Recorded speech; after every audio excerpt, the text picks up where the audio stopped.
What's going on? What up, guys? How's it going? It's Evan back here again, and let's just stop for a little bit. Let's just take a step back. All of the gaming news, in my opinion, recently has been so sad. Everything's been such a downer, I feel like. You know, coming off of today, where Xbox just announced they're raising all of their prices, I think we just need an excuse to kind of escape from all of that for a little bit.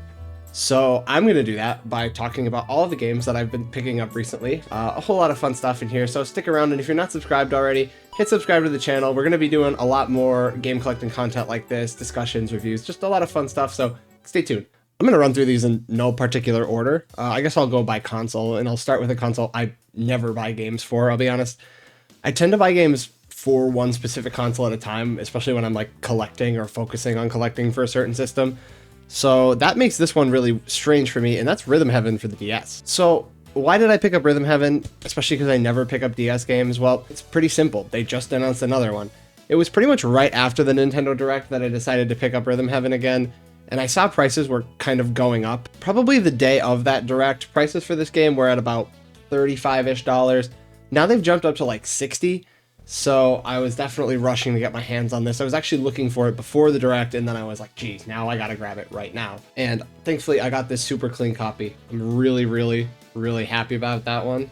It's, you can see here, well, I have the game in my DS, but yeah, complete with the manual. Very, very nice. Shout out to Retro Wolf for hooking me up with this one. He had a bunch of DS games and other stuff up for sale on his Instagram. And I reached out, I was like, hey man, can I grab that Rhythm Heaven? He's super great. I bought games from him before. So shout out to him hooking me up with a beautiful, beautiful copy. And yeah, I pretty much ran through the game. I brought my DS home with me for a trip out of the city, and pretty much every like down second I had, I was playing Rhythm Heaven. It's not my first experience with the game. I played it back on the DS when it was new.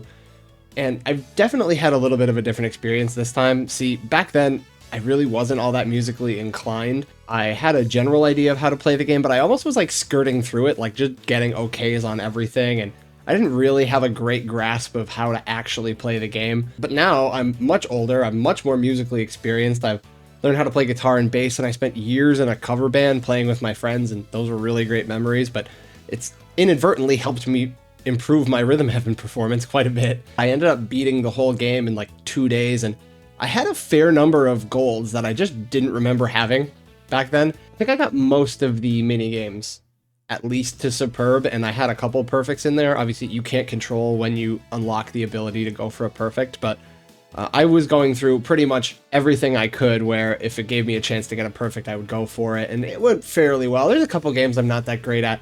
Lockstep is one that I'm just not amazing at getting the offbeat. That's one I always had trouble with.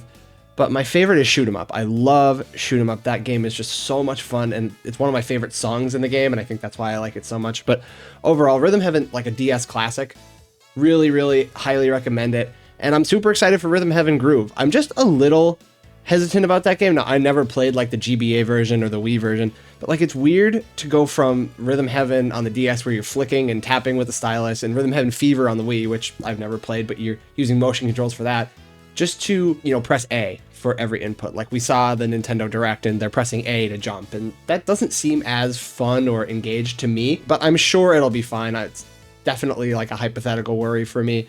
Gonna pick that up when it comes out. So yeah, it was a great time going back to Rhythm Heaven, and I recommend you grab a copy of this right now before people start to like hype on it or try and grab it up before the new one comes out. All right, moving on to Switch now is a game I've done a couple of videos on already, and that's Xenolade Chronicles X. I've never been a huge Xenoblade guy. A couple months ago, I would say I had first played the original Xenoblade, the definitive edition, and I liked it.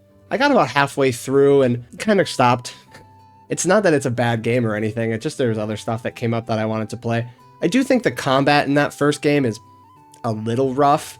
Kind of boring, honestly. It's just you stand there and maybe move 90 degrees to certain places. I've heard other Xenoblade fans express that concern. I don't think I'm alone in saying that. It's not really the combat or the graphics in that first game that are supposed to draw you in, it's the story and the beautiful world. And that's where this game really, really takes it up a notch. Xenoblade Chronicles X, amazing, amazing world. It's like super impressive first off, especially for the Switch, and before that, the Wii U. It's crazy how there's like no loading times and you can go wherever, jump wherever. just the ability to be so free in that world. It's really empowering, and I feel like we have a lot of open world games these days, but they don't really quite get to the level that Xenoblade X lets the player loose, if that makes sense.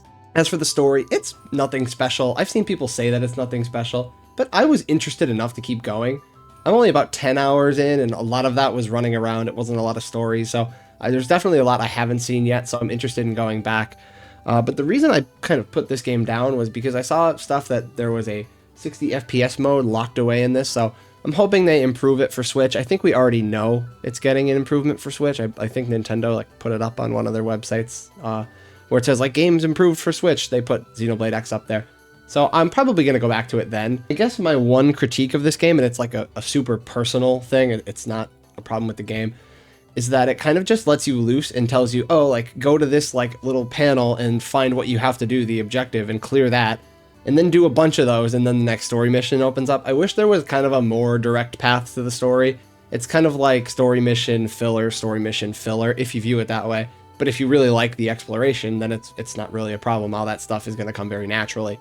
So just a matter of preference on that one. Definitely going to look to go back to Xenoblade X in the near future. All right, moving over to the PS5, we have Dead Space. So I'm a little bit of a horror game aficionado at this point, although 90% of that is Resident Evil. But Dead Space was a good time. I think I would rate it probably about an 8 out of 10. I'm not as high on it as a lot of other people are, but I can't deny that it's a great game. Actually, my favorite part about this game is probably the story. I just really liked how the story of the cult and the marker unfold in the background until they take center stage later on in the game.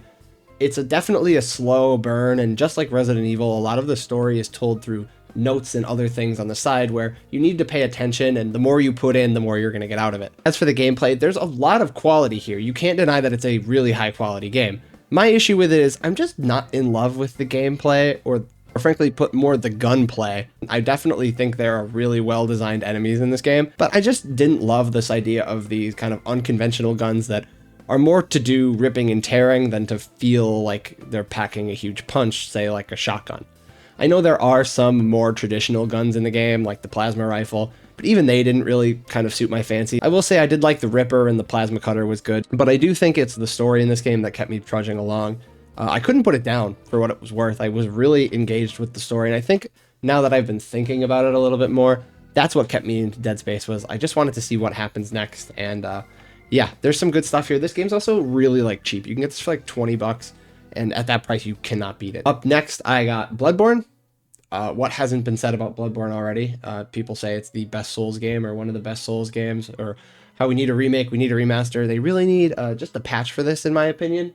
60 frames a second, and come on, it's a little new for a remake, in my opinion, but hey, I'm never gonna say no to that. I just got a physical copy of this because I needed one. I actually have it on PlayStation Plus, and I've played about halfway through the game, and I actually I never see this blue case copy, just the regular version of it.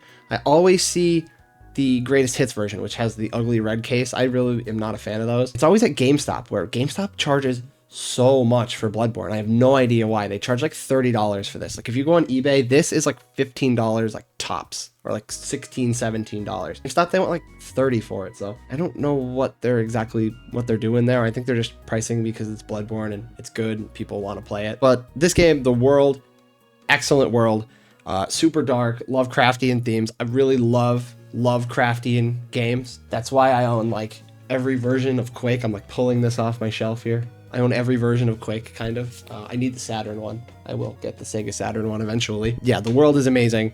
The gameplay is excellent. It's a little bit different than what you're used to with a Souls game, especially with how you heal. It's kind of something you sometimes need to farm for to get the blood vials to heal yourself. But I don't hate that. It's a fine mechanic. Otherwise, if you know Souls games, this one is really good. My only complaint, it's a little tough to get the parry timing down. I feel like maybe I'm a little spoiled from Sekiro, and that game is just so pure, where you're not really going to mistake when to parry. This game, it could be a little tough with the monsters to know when exactly to parry, when not to, when it's actually going to work.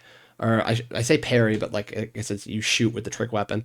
But overall, this game's very good. And I need to go back and finish it. I was on a huge Souls kick last year. Last year was the year they finally clicked for me. I feel like there's a moment with every gamer who likes these, and it's oh wait, now it makes sense to me. And I played 3 in a row, so this was like number 4, and so that's why I kind of stopped playing it. But yeah, Bloodborne, excellent. Next up, we have Secret of Mana. You know I got this if you watch my shorts. I don't really know why I got this game. It's not really received all that well. I've always been curious about it because why did they even make it? Like, why didn't they just port Collection of Mana over to PS4? I have no idea.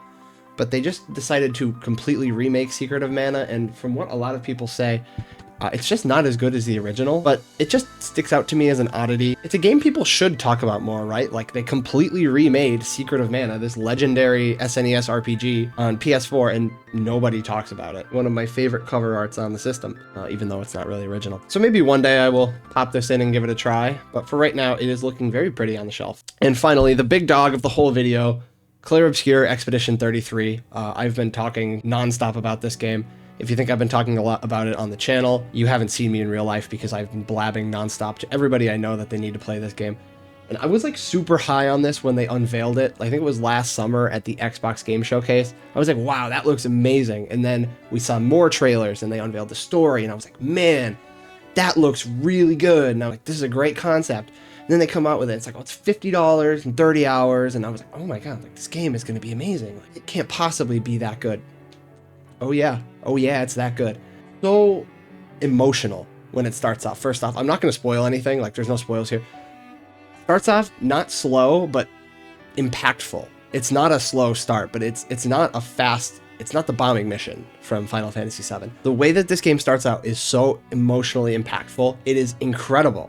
Man, just watching that, I was like, wow, how are they going to top this? And the game it gets better. It just keeps getting better and better.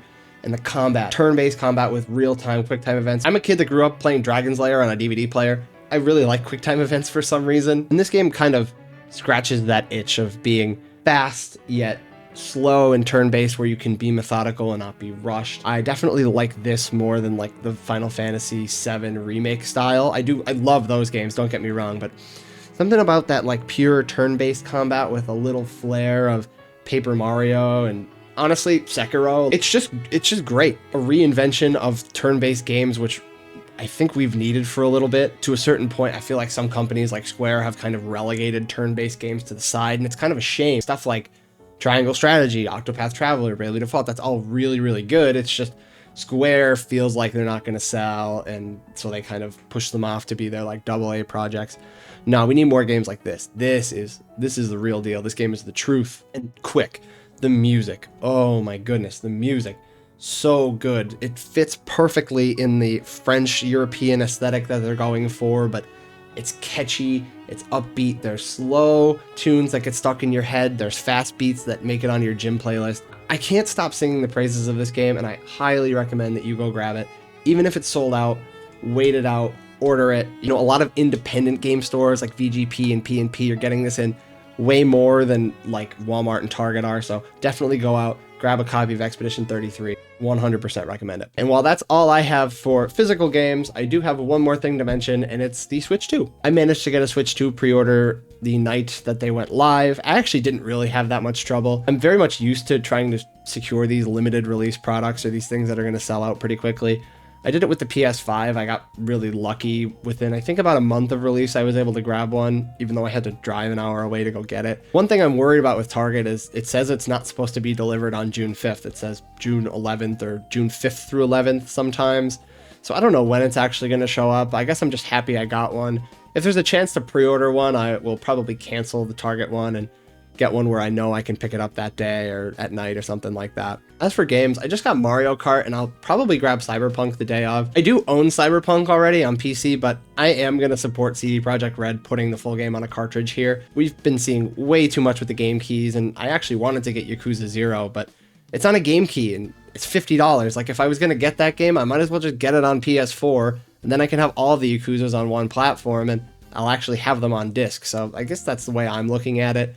Kind of sucks with all the game key stuff, but I'm going to do my part and buy Cyberpunk and support the good guys that are fighting the good fight. And the one thing I want to ask you is, are you grabbing a Switch 2 Pro controller or a camera? Personally, I'm actually going to avoid both of those for now. I just don't feel like the camera is worth $50. There's webcams for like $10 that can do 1080p. I don't really think I need to shell out for this one. It's also very similar to something I could do on Discord already, and I never do anyway, so I don't really feel the need to have to shell out 50 bucks for the camera. Switch 2 Pro controller, I do think it looks nice, but I'm gonna steer clear. I still have my Switch 1 Pro controller, and I really like it, and it's not broken, so I might as well just keep it. My one gripe with the regular Pro controller is that the buttons are like really big. I don't know. That's such a little gripe. It's a great controller. But let me know if you guys got a Switch 2 pre-order, what you're getting, what your launch day strategy looks like. Mine, yeah, it's probably just going to be Mario Kart in the Switch, grab Cyberpunk on the day of, and lock myself in my room for an extended period of time. And with that, guys, that's all I got for this video, but I want to know, what games are you playing right now? Just entered the month of May. There's a lot of really great stuff coming up. Personally, I'm really excited for Doom: The Dark Ages. I'm going to say that's my most anticipated game for this month. But again, let me know what you guys are looking forward to. Let me know what you're playing right now. And I think we need to just sit back and, with all of this news going on about prices and bad news and doom and gloom, let's just take a look back at our backlogs at this current point in time and pick out a couple games that we're looking forward to playing in our own collections, at least until June 5th. Yeah, guys, that's it. And if you enjoyed this video, again, hit that subscribe button, and I'll see you in the next one. Peace.